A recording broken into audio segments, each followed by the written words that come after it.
Hey, what's up everybody? Here is the second video to the introduction to MOHO Pro 13 or Anime Studio Pro lower versions, probably going all the way down to 7 or 8 even.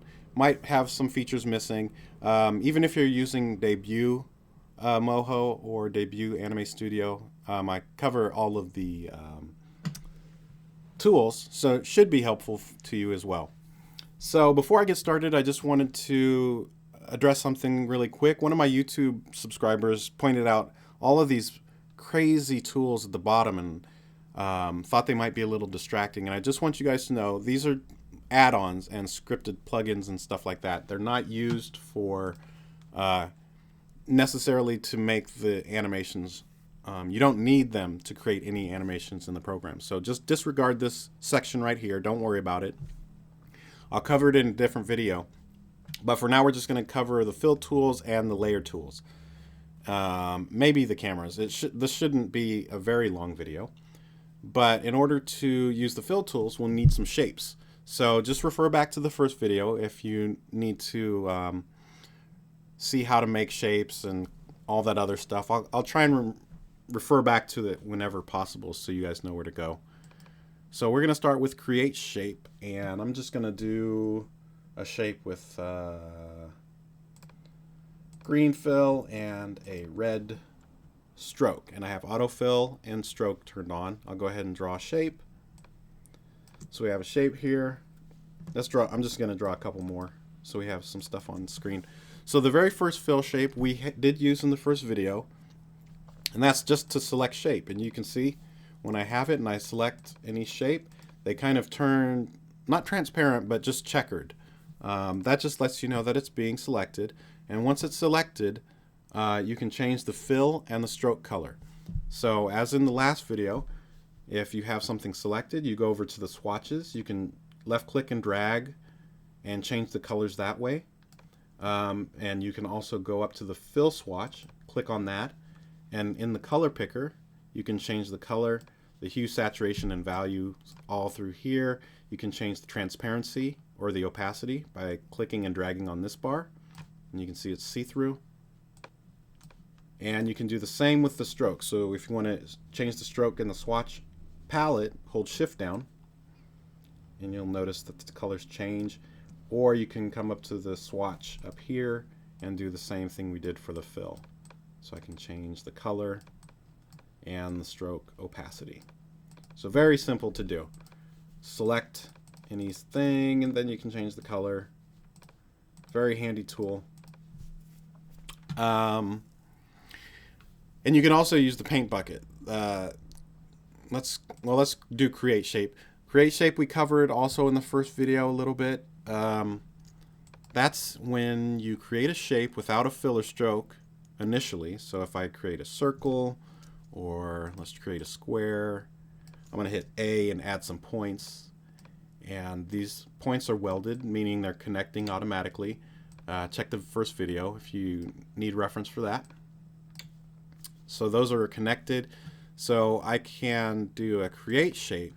And if I click on object and it's able to be filled, and both the fill and stroke are selected, this both button right here, and hit create, it'll go ahead and fill that in for me. Now if I have just the stroke selected and hit create shape, it's going to just put that red stroke on there because that's the color we have. And if fill is selected, it's only going to fill in with purple because we have left the stroke off. And I usually just leave both on. Oops. Create shape. Hit A. So let's do that again with this shape that I have a lot of connected points. I want certain sides to be filled, so I'll go ahead and select the vertices or corners that I want, and it's saying this can be a shape, so it's checkered red. So if I create shape, it'll fill that in. Let's do this side. We'll change the color just so you can tell. Looks different. Clear. And then we'll do another color and create shape. Actually, let's do a different stroke. I'm holding shift down and just changing that. And it's doing it live because it's selected at the moment. So pretty easy stuff. So that's create shape and select shape. That's the only difference. Paint bucket tool is even simpler. It's basically just skipping the step of selecting. All you're doing is selecting a fill color and a stroke. So we'll do yellow and brown, and it's a paint bucket just like in Photoshop or Illustrator or any other paint program. You just click on it and it fills it. So that's really easy to use. Very self-explanatory. And then the next tool, delete shape, same thing. Or not same thing, but simple. It just deletes the shapes. Now you'll notice, even though I've deleted these shapes, the wireframes are still there. So you can go back in and hit create shape and then refill them again. If you actually want to get rid of them, you'll have to select them with T, the actual points, and then hit delete to actually delete the shape. Or wireframe, I should say. So let's go ahead and grab all this stuff and delete that. And let's do a new shape. And we'll just do a circle. Let's turn the fill and auto stroke back on so it just fills automatically. So then we've got the width tool. Now the width tool is really comes in handy for making your artwork look better, but I'm going to show you on the circle the simplest way to use it, or the simplest example. So I'll hit W, and if I click on a point of the stroke, basically it changes the stroke width.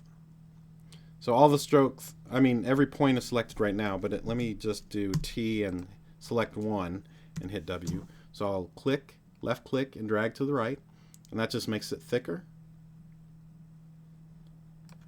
And if you do it the opposite way, it makes it thinner. So this is really nice if you want to make things that look like they're beveled, or you want to add some more detail. I'll show you another example that a lot of people use. Let's go ahead and create some eyes and make this a face really quick. Draw that, and I'll do that. I'll hit Q, select this shape, make it black. Hold Shift, turn the stroke black too. And then I'll hit A to add points, and we covered that in the first video. I'm just adding 3 points over the eye because I want to make an eyebrow. I'll hit U, which is the create shape tool. Select that and create the shape. Now we've got a black line. And I'm going to hit C, which is curve, which we used in the first video. That curves that out. Select this edge and this edge, and I'm going to curve those as well. So now we got an eyebrow, but now with the width tool, I can hit W, and I can make the ends of this really taper so they can kind of go into a fine point, and then grab the middle one and make it really thick. So with just 3 points and no fills, we've got this really nice looking eyebrow that we can control by using just these 3 points. So I can make them look happy or worried. And I've got a lot of control over it with no bones. Oops.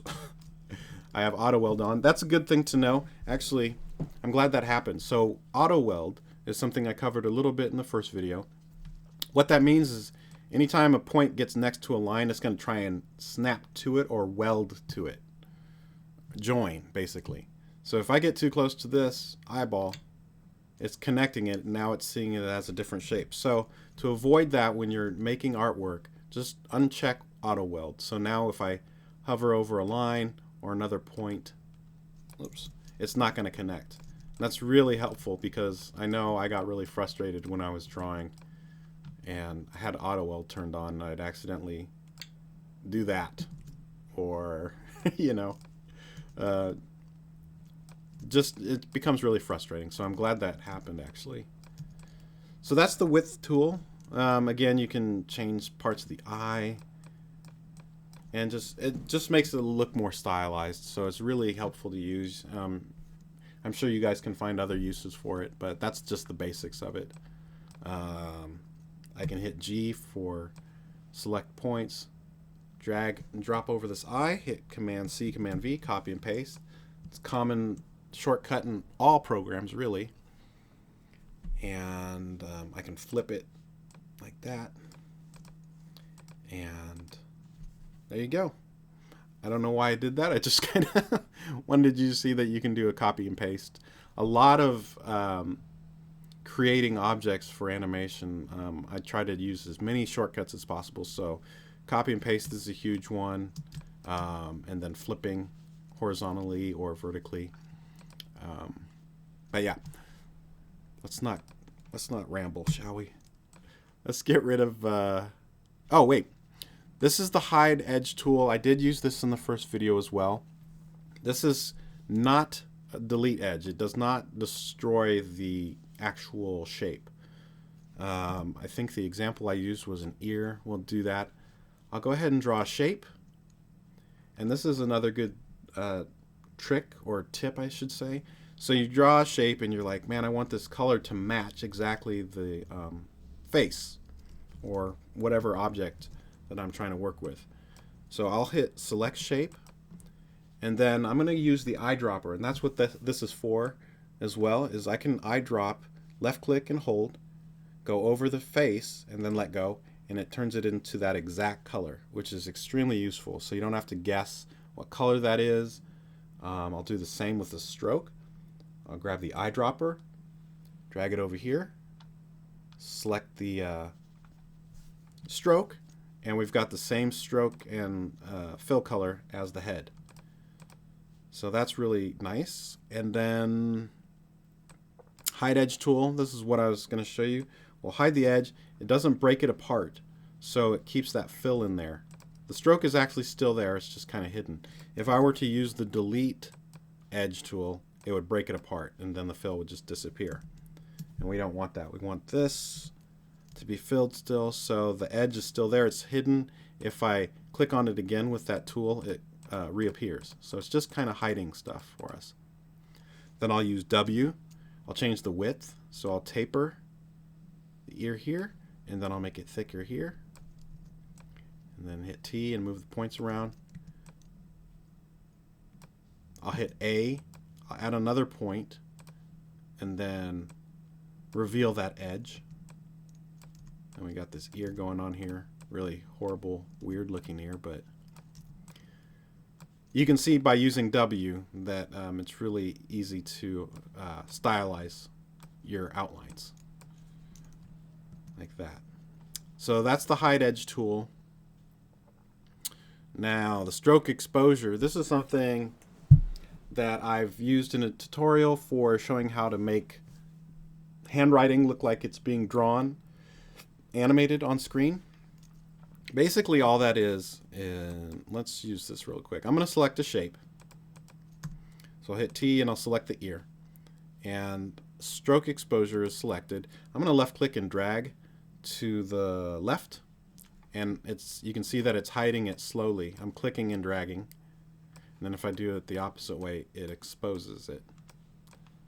Like that. And this is really, honestly, it's only used for, well, let me show you.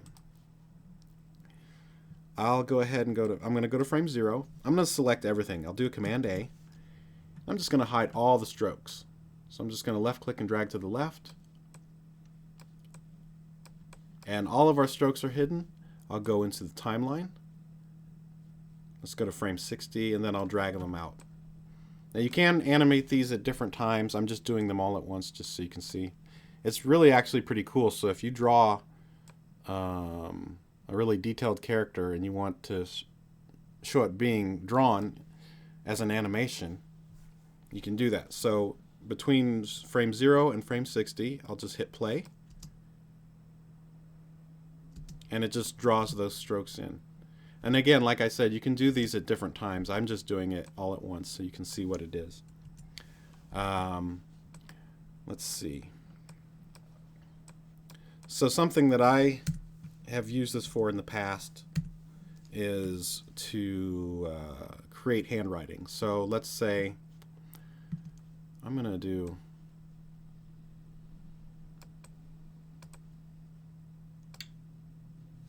let's do this. Let's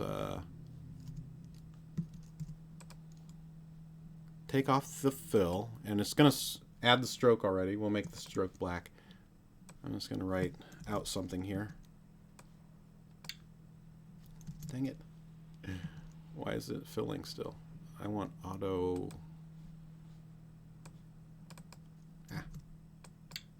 There we go. Autofill is on.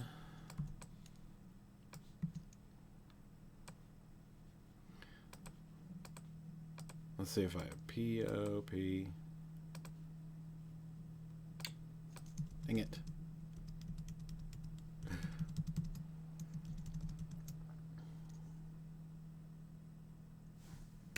Okay, so let's say I'm going to use the freehand tool and I'll write really badly. I'm not going to fix this. Let's turn the smoothing on a little bit so it looks a little bit better, but I'm going to write something in cursive. We'll do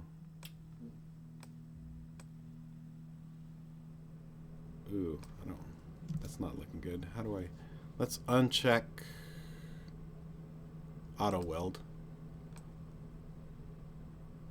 Like that. Let's write hello. I'm doing this with the mouse, by the way, so it's a little bit, oh shoot. Hello.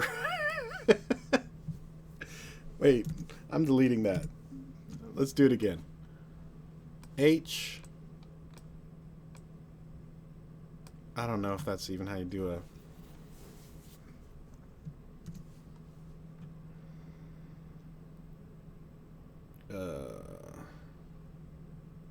no, let's erase this. This is bad. Okay, so I'm going to use the freehand tool to write hello, maybe. This might be pretty bad.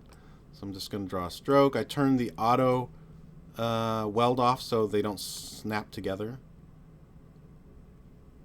Is that how you do a capital H? I don't think so. Oh well. Let's draw E, L. Oh, by the way, I am doing this with a mouse, so. And I haven't written in cursive in a long time, so I don't even know if that's right. Anyway, let's go ahead and hit W. Select everything. I'm going to make it all the same thickness. Hit T. Now I'll hit W again. I'm going to taper just the ends of some of the letters. And then let's go ahead and use the stroke exposure tool. I'm going to pull this all the way back. Left click and drag to the left and keep doing that. Then I'll grab this. I'm just clicking on the line and it's selecting it. And then this one.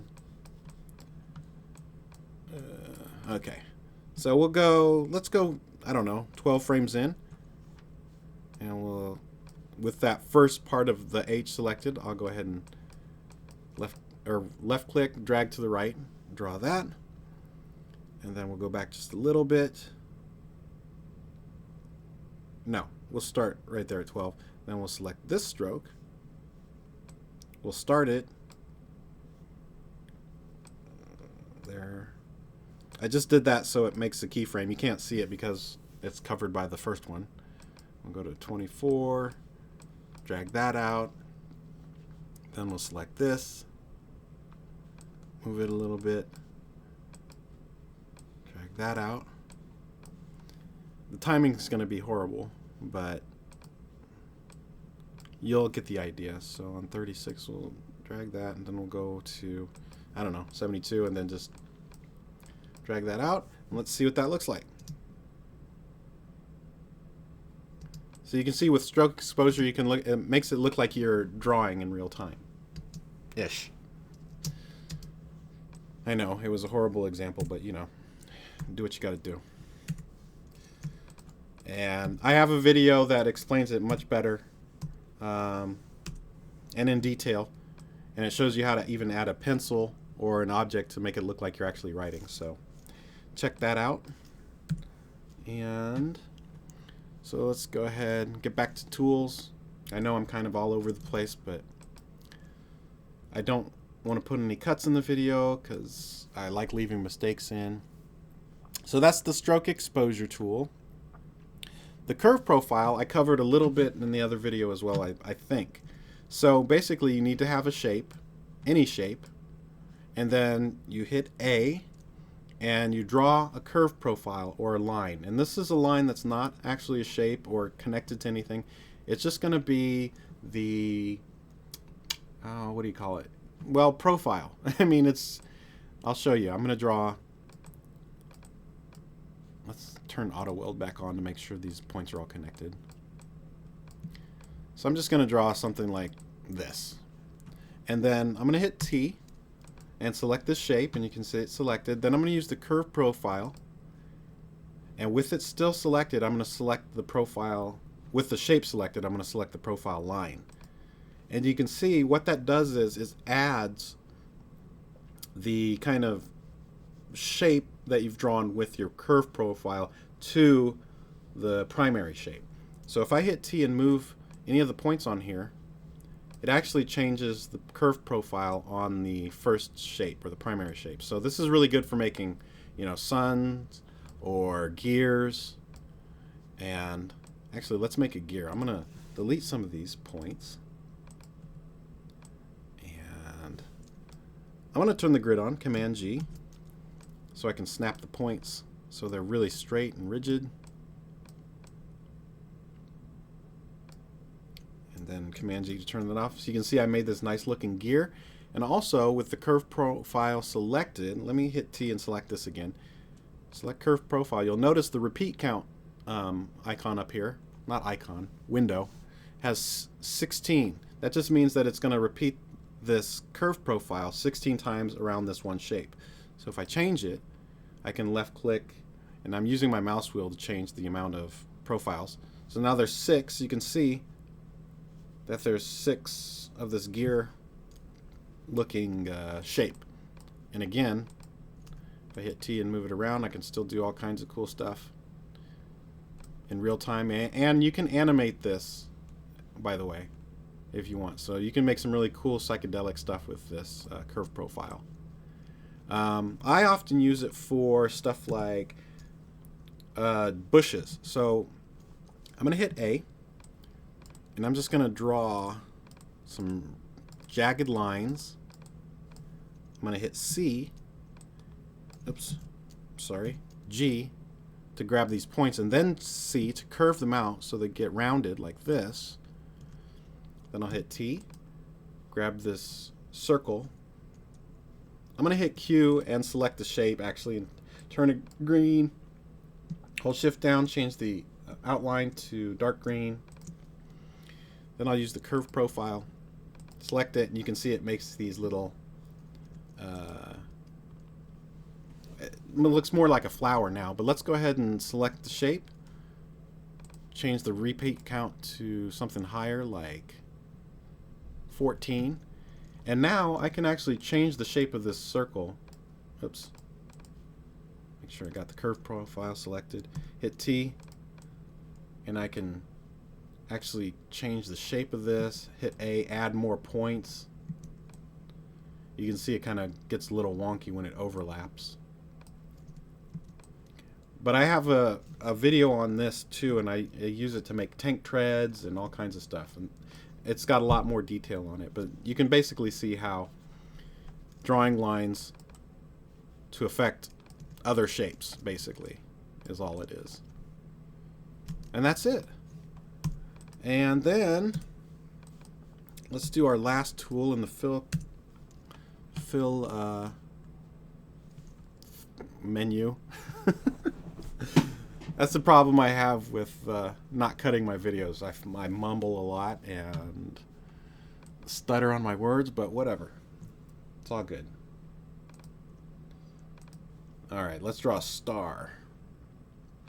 So this last tool is called the Color Points tool, and I think this was introduced in Anime Studio, I want to say 11, but I'm not sure. So you might not have this tool.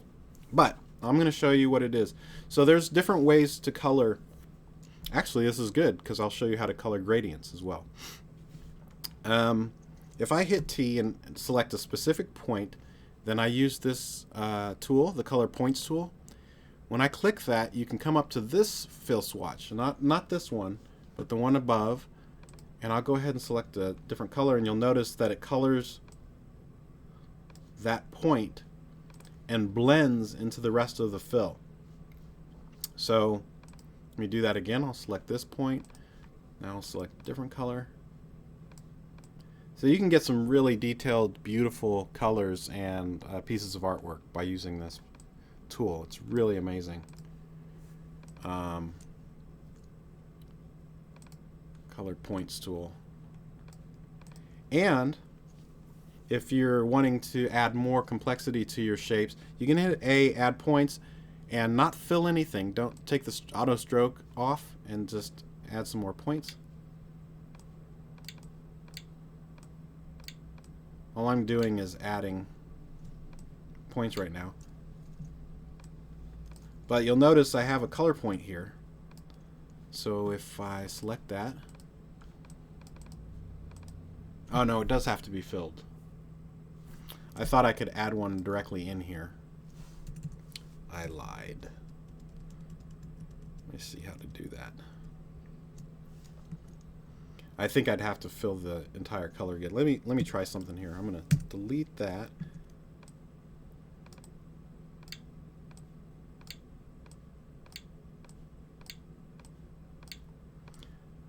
I'm just adding a bunch of points.